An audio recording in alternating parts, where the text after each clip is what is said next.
What's going on, everybody? Welcome back to the JVH Live Victory Podcast. My name is John Hoke. In episode number 2, I'm going to dig deep and go all in on the different styles and methods of training I've used over the last 20 years, dating back to when I was 13 years old, and kind of how I pulled different aspects of each style to develop the hybrid system that I utilize to program for athletes and adults at my gym, JVH Performance. And I guess it all goes back to when I was 13. My dad bought me my first Weighter weight set, and it was the dopest thing back in the day. He made me wait until I was 13 because he believed in that myth that it stunts your growth. But you know, I got that weight set and I was instantly hooked. I mean, I didn't really know what I was doing. My father taught me everything he knew. And obviously since then, which was 1999 or 2000, the advances in training have come a long way. With that being said, anybody that's been in the game for a while knows that the stuff that's tried and true is the most effective and provides the best results regardless of your training goals. But so it was basically a bench. I had a lat pull down, tricep extension, a leg extension and leg curl, and I had some dumbbells with adjustable weights, and I just got after it. It was essentially a full body workout, which I ended up doing every single day because I was instantly obsessed. Like I said, obsessed is probably an understatement, but that's what I did. And some days I even did daily doubles.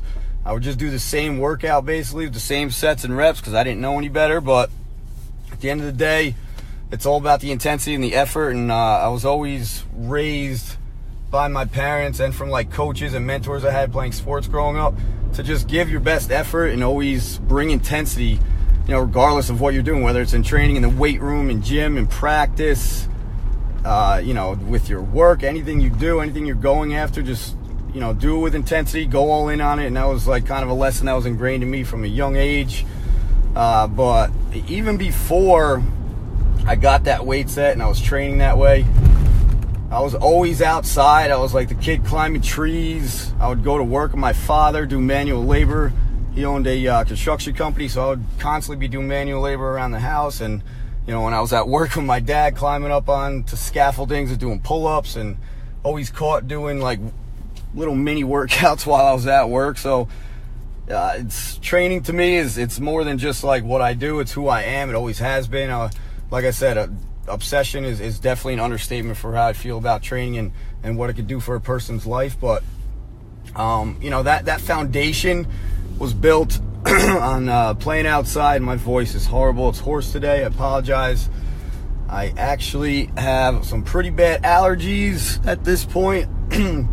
But I need to get this podcast done because I tried to do it 3 times last week while my 4-month-old son was home with me because he wasn't ready for daycare yet. And it just didn't happen. So Jackson Valor won that battle, but we're going to get it in today. So just having that foundation of playing sports as a kid and just this self-discovery, climbing trees and playing, just being active outside and then getting into that lifting when I was 13, it really sets the tone for like your strength and your success in the weight room as you get older, which is something I don't want to call it a lost art, but there's definitely needs to be more focus while you're training or coaching athletes, especially younger athletes, as they get into their early teens. You have to focus on building that foundation because a lot of times it's just not there. And, obviously the advances in technology and the other distractions that are available to not just young kids, but everybody nowadays, it's pretty easy to have a sedentary lifestyle and not get out and do those active things on your own. Or, a lot of times even with sports or in training programs, dealing with athletes, if it's not organized or paid for, like, it's not very often you see them taking the ambition to do it on their own. It fires me up like a mofo when I see kids taking the ambition, taking the initiative to get out and do things on their own. And anytime I do see that, I try to highlight it to other athletes that I train or coach, so they can kind of follow the lead of their peers. Just as a coach over the years, I've learned to try to have the kids be more leaders versus the coach or trainer or whatever, because they're going to follow the lead of their peers at the end of the day. I mean, they don't want that dictatorship or someone constantly on their back as an older person. So I try to just use examples of athletes that are around the same age or maybe just graduated before them that they look up to, and they'll follow their lead over ours. So back on task here. I'm kind of going on a tangent, but training. So after that, got into high school and sports got a little bit more serious. I was still playing 3 sports, football, baseball, and wrestling. And I was training. I was always training. It never stopped. I was obsessed with running too. I've always liked to run, all styles of running. Sprints, hills, trail runs, believe it or not. I would run, basically run Spartan races in my backyard, set them up by myself before Spartan race was a thing, which is probably why I have some success running them. I'm actually signed up for a Spartan race in Vermont in September, a beast, and I'm fired up for. So I'm definitely going to tailor my training to that, but always running, obviously playing the sports in practice and games and stuff like that, always doing my sprint, speed, and agility stuff. I would also did stuff of my own. I even enjoyed distance running, and I still do, sometimes to a fault, because I realize that strength gains will definitely stall or go backwards if you're doing too much running and kind of conditioning stuff. But it's kind of a sacrifice I make if I'm not after strength gains, because I do enjoy it. I love the intensity of sprints and the overall effect of them, and just running distance and trail runs, like, it's just a good way to clear my head. I love that. So I definitely still do that on a regular basis, weekly basis, at least twice a week. If I am after strength gains, like I said, trying to pump up my numbers, I will cut them out, but it's kind of a challenge to me because it's something I enjoy. But when you want to achieve something, you got to make some sacrifices. A lot of times that's what it is for me. But throughout high school, I would train pretty much a bodybuilding style. Like I said, the advances in training were not there back in the day, back in my glory days, so to speak. But I had people that I looked up to. There was a teacher, Mr. King.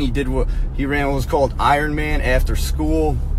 He basically opened the weight room and just taught us anything he knew, which was more bodybuilding type stuff, where you're just doing one muscle group per day.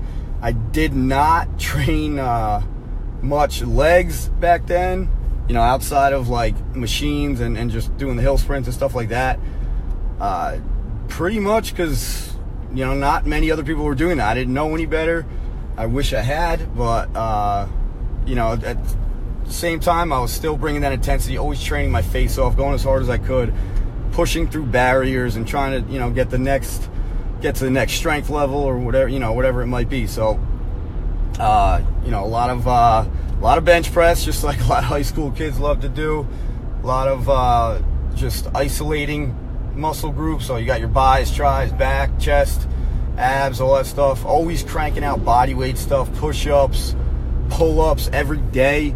I mean, I still have this pull-up bar is still hooked up at my parents' house. It's going down into the basement in the stairwell where the weight set still is, believe it or not. And anytime I'm at my parents' house, I still do this. I literally, anytime I go in the basement, I crank out a set or two. I cannot help myself. It was something I always did growing up. And body weight training is always has a place, and it's a staple. Whether you're younger or older, if you're trying to gain strength or size or just have healthy joints, body weight training definitely has a place in all programs, and it's something that should always be worked to improve. And then toward the end of high school, I decided to stick with 2 sports, football and wrestling. Ended up playing football in college, and when I got my first workout packet from the school I was playing for, it had power cleans in there. And up until that point, I didn't know what the hell a power clean was. And as soon as I tried it, it was awful. My technique was awful. But as soon as I started doing those, I loved them. I was obsessed with Olympic lifting. Like I said, didn't really have a strength coach or anybody teaching technique, but I would try to watch videos. I would ask, anybody, and I would just take advice, even if it was wrong. And I just loved the the explosive nature of it, and kind of just, you got to just go all in, dig deep, and just exert as much power as you possibly can. And I would sometimes do it for higher reps, like 10 plus reps, which now obviously I know that that's not going to provide the best stimulus for an athlete, but loved them. So throughout college, I just followed my college strength program, and it was 2-day split. So you had it was power cleans and bench press / upper body on day 1, and day 2 was for the first 2 years it was back squat and lower body. Day 3 was SAQ, speed, agility, quickness on the field, footwork drills, and then which was technically the off day in the weight room, and then back to the weight room on day 3, which was more upper body, bench press again, bench twice a week. I just posted on my Instagram about how I've been benching a lot lately. I'm following Jim Wendler's 531 right now, and just because basically I want to get my big three squat bench dead back up. But I just put a post on my Instagram about bench pressing and how I kind of got bored of it after doing it twice a week for 8+ years as a football player. And I did. I was always a strong bencher. I was always strong. Had the relative strength was pretty high. So like for my body weight, I've never been a huge guy. Never really wanted to be. But weighing 175 in college, and I was benching well over 300 pounds on a regular basis, but I got real bored of it, stopped doing it altogether pretty much once I graduated college and stopped playing football. And then, like a dummy, I was training some college athletes that were home for the summer, and that I had them benching because they get evaluated and tested on when they go back to school. I just jumped in on like a max out day, ended up tearing my pec in 2014, which was brutal. It's kind of set me back in a way, but I didn't stop training. I would always find a way to get some type of training in, but lesson learned there. And then I kind of avoided bench pressing altogether for another couple of years, and which is why I'm back on it now, because I just realized how weak it was. And you never want to have any super weak area. If you do, you got to work to improve it. So that's why I'm benching more now, and I'm seeing progress on Jim Wendler's 531. But going back to the college training, day 3 was bench again and upper body, and then also another session on the field with footwork. And then day 4 was deadlifts and lower body.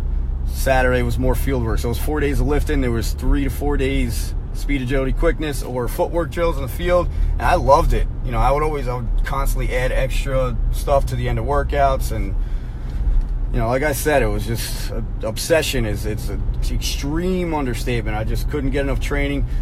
Each summer in college, I would work with my father, so I was doing roofing in 90+ degree heat, and I in a weird way enjoyed it. And then my daily routine was work with my father all day on a roof or on a deck, whatever I was doing.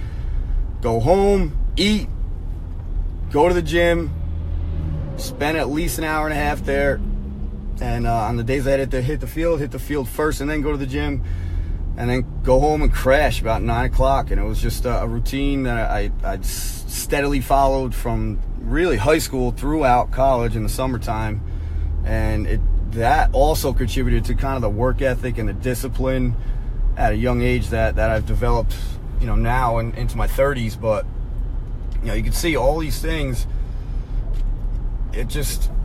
They all come together. You pull aspects from each one as far as the training and the other lessons you learn from the training and the discipline and the work ethic and setting goals and making sacrifices. All of these things is really what the victory lifestyle is all about. Essentially what this podcast is all about. Boom.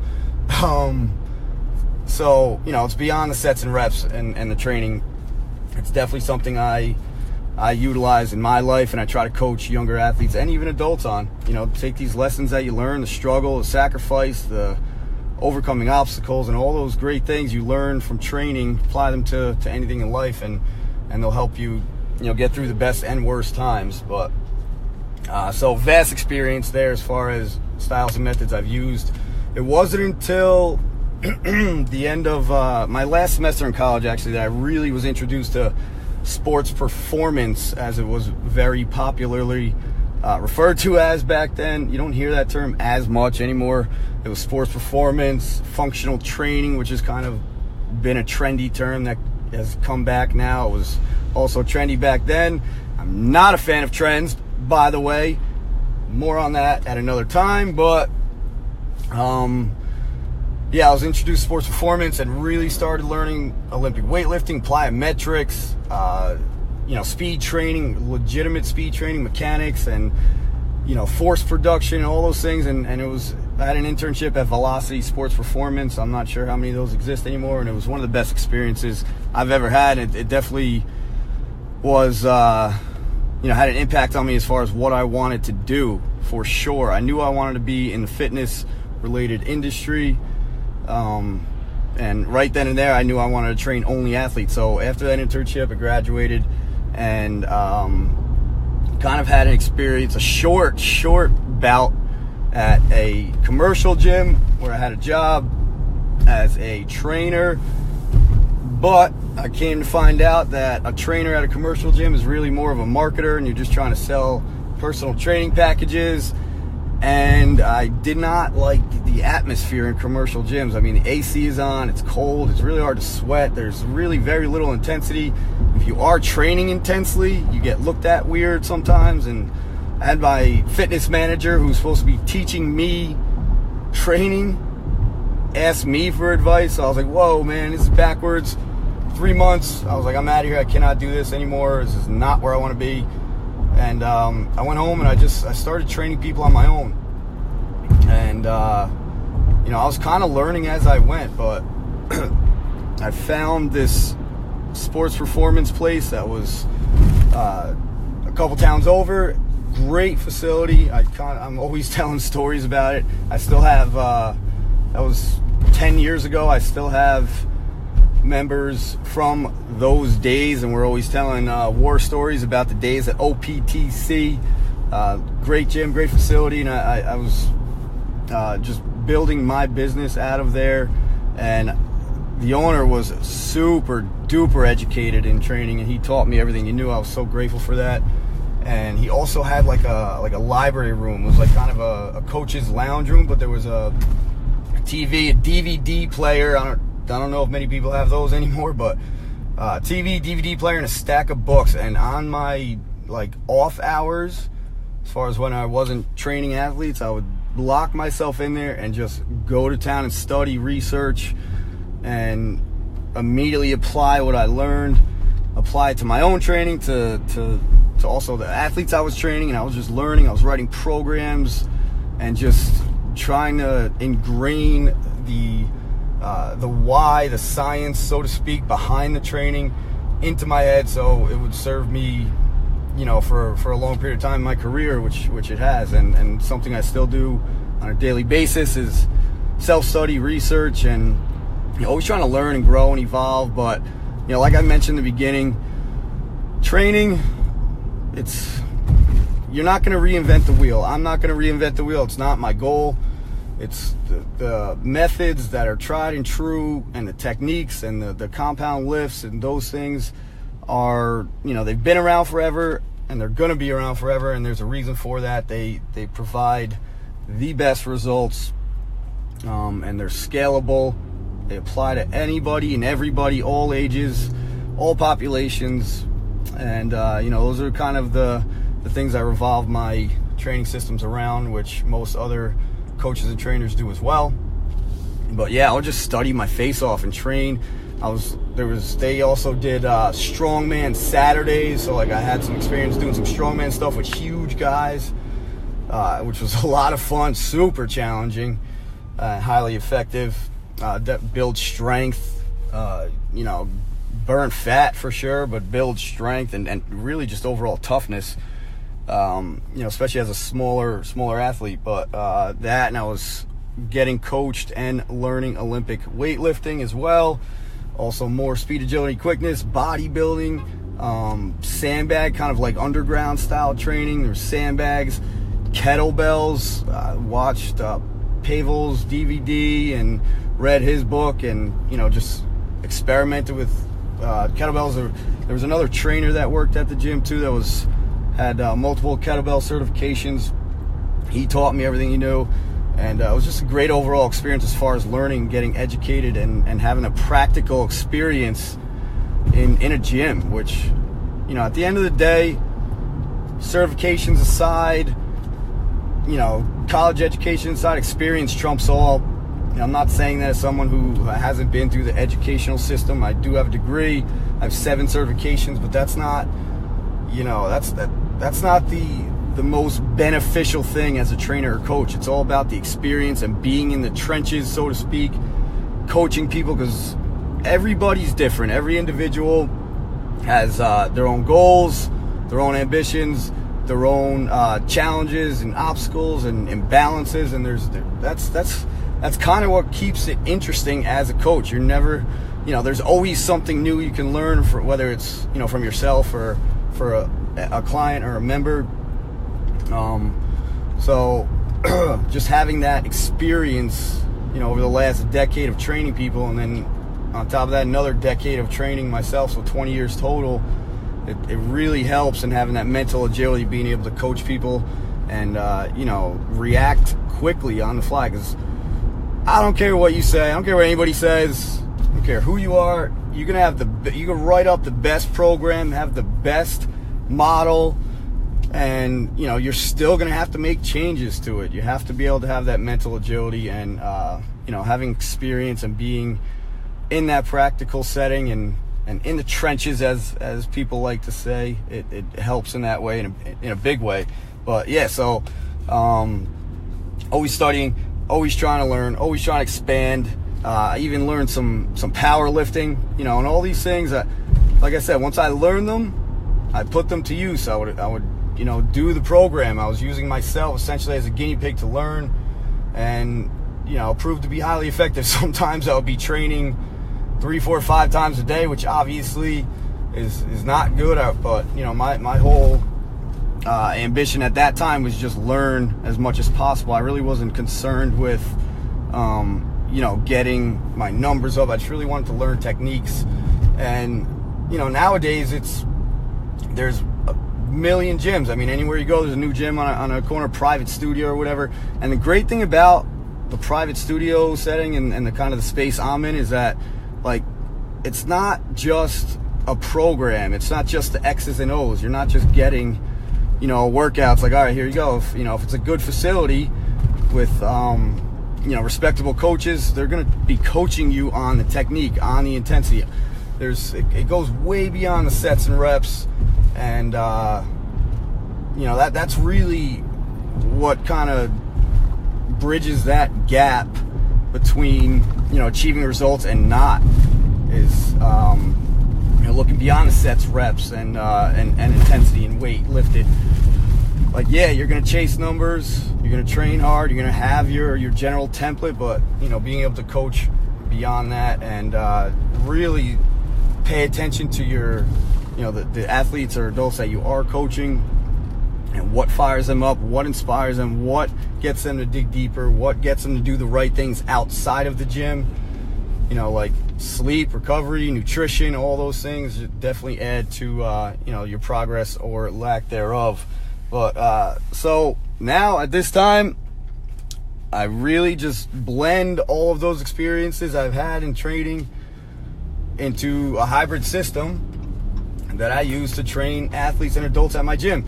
And there's, like I said, there's no cookie cutter program that's gonna be set in stone for anybody. So it's kind of a template with there is a reason for the rhyme always, but it's kind of a template, and it's a group setting, and we really just individualize per athlete, per member, just based off evaluation. And it's proven to be highly effective. It's like I said, it's almost 10 years in business, and I still feel like it's the beginning, and still learning and really just paying attention to how I can improve as a coach and how I can provide better results to the athletes and adults that come to my gym, or anybody I have an opportunity to have an impact on. I mentioned in the first podcast, I'm a wrestling coach. I'm the head wrestling coach of a high school. I use these same lessons and apply them to coaching wrestlers. It's really no different, but like I keep saying, it's all about trying to have an impact on each individual, and kind of understanding what's gonna fire them up in order to achieve the result they want, the result you want as their coach.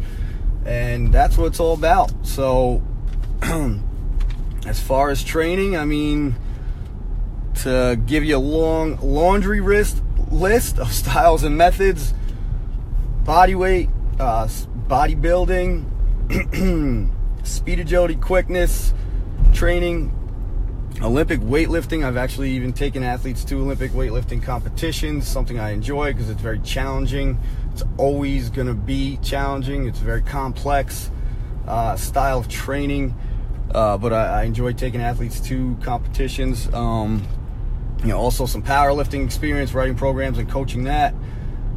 Strongman, conditioning. It's very strange, and it's hard for people to understand this, but I in some weird way, I really enjoy conditioning. I love the struggle, the battle, and anything that can challenge myself or other people mentally to improve their mental toughness and become mind strong is it's invaluable, and it's something that always needs to be worked on.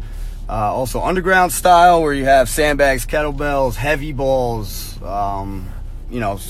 Atlas stones, just kind of getting crazy, getting intense, and breaking through physical and mental barriers are huge.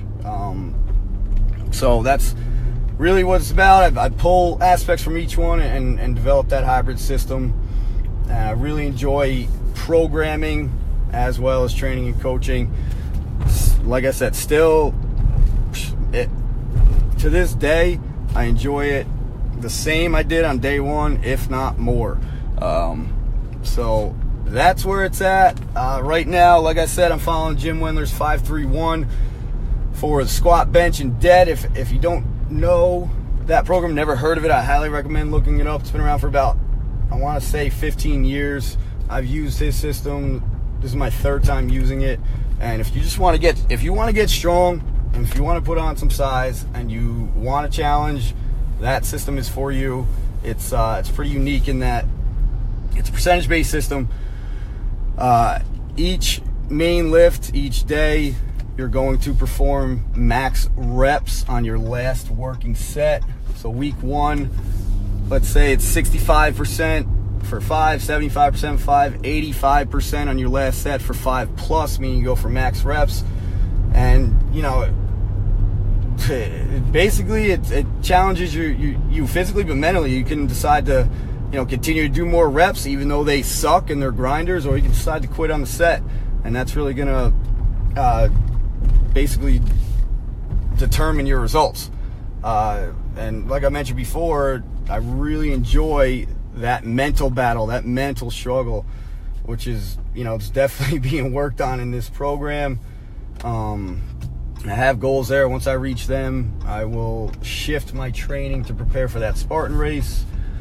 But I use that system, and so I go with my squat, bench, or dead, whatever it is for that day, and then I do an assistance to that lift, and then I kind of just integrate my hybrid system to finish off the workout.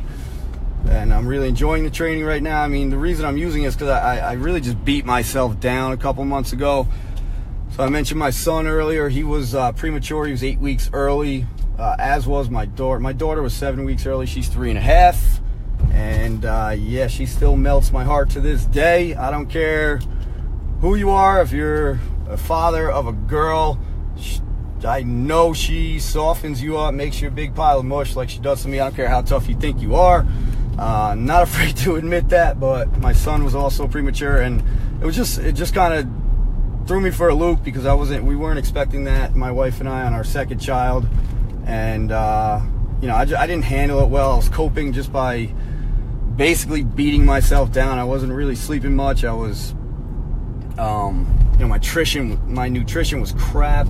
I was also in the middle of coaching, the wrestling season, which has, very high demands, and trying to run the business. And I was training 3, 4, 5 times a day with really no goal in mind other than to just keep my mind off of those things. And anytime I wasn't, visiting him in the hospital in the ICU, I would just find ways to deflect that out of my mind, out of my head. And I got weak, I lost weight, I got injured, and I just really beat myself down. But all is good now. He's super healthy. He's the man, Jackson Valor. And once he came home, I got my head on straight, and I started focusing my training, decided to follow this system, and it's worked very well. I always enjoy getting outside, still doing activities. I'm definitely a little kid at heart. I mean, still doing playground, jungle gym workouts. I take the kids there, and I'm running around as much as them, sneaking in a set of pull-ups or dips on the playground any chance I can. And also, I like to stay involved with sports. I mean, coaching wrestling, I'm on the mat with the kids. It's important to me to be able to be in the room, in the dungeon as we call it, and wrestle with the kids and instruction, going over techniques, and jump into live goes and stuff like that. It's super important to me. I'm never going to be the coach that's like just barking out orders and things of that nature. I want to be in there so I can earn the kids' trust. Not only that I know what I'm talking about as far as sport and technique, but I can show it so they trust me. And at the end of the day, if your athletes don't trust you, they're not gonna work hard for you. So I try to do my best with that. So my training during the season also reflects that. I basically tailor it so I can get in there and roll around with the kids. And it's something I've always done. It's my 11th season coaching. Something I've always done. It definitely sets me back as far as strength in the gym, but it's something I'm willing to sacrifice for the craft of wrestling. But I'm constantly involved in intramural stuff like flag football things. I just like to do other things outside of just lifting. The way I look at it, I can lift weights for the rest of my life, but at some point there's going to be a day where I can't get on the mat anymore. There's going to be a day where I can't run sprints and play flag football or pick up baseball or basketball or whatever it might be. There's going to be a day where I can't do that, and I want to prolong that as long as possible. So I try to participate in those activities as much as I possibly can. I did have a question I don't want to forget, so let me blabber this out now, from my man Johnny Peralta. Played football with Johnny in high school, and then he trained at JVH, and he was a trainer before he moved. And he asks, how do I feel about wearing a belt during training? So, as always in training, it depends. The answer, it depends. If you're a power lifter, a world-class power lifter, you're lifting really big, heavy weights, and you have experience training, then yeah, absolutely, for sure, you should wear a belt in training. Most of them do. There's other equipment involved, obviously. Also, weightlifters. I have a weightlifter that I train. He wears a belt in training, really just to, so you avoid injury while you're preparing for competition, and you have the longevity. You can train consistently. Also, if you're an older adult, you have chronic back pain, or you just want to play it safe, I am all for that.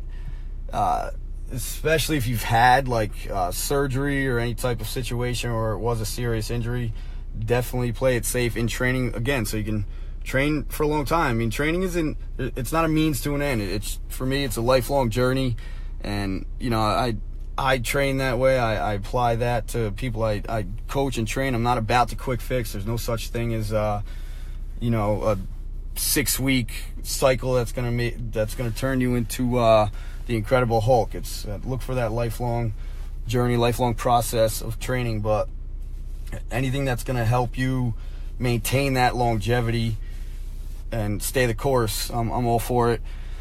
When I'm not about wearing a belt for like younger developing athletes. Athletes need to focus on developing the strength and stability and understanding and learning how to brace their core while they're training, especially under a barbell.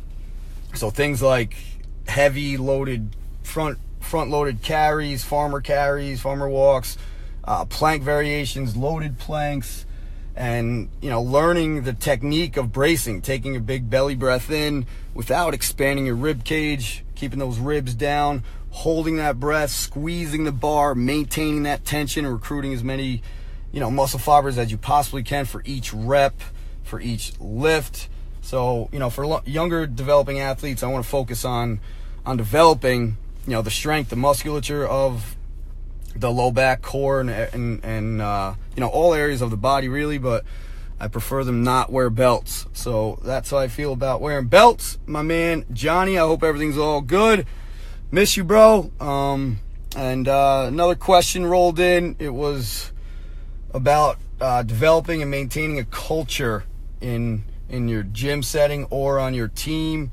How do you cultivate it? How do you maintain it? And basically it boils down to this. You set the standard as the leader. It's up to you to maintain that standard. So whatever you want that standard to be, it's up to you to maintain it. If somebody F's with that standard, you need to address that immediately. If something's messing with the culture you expect or you want inside your gym or on your team, address it. And if it's something that's ongoing with an individual or a group of individuals, maybe it's time to send them on their way.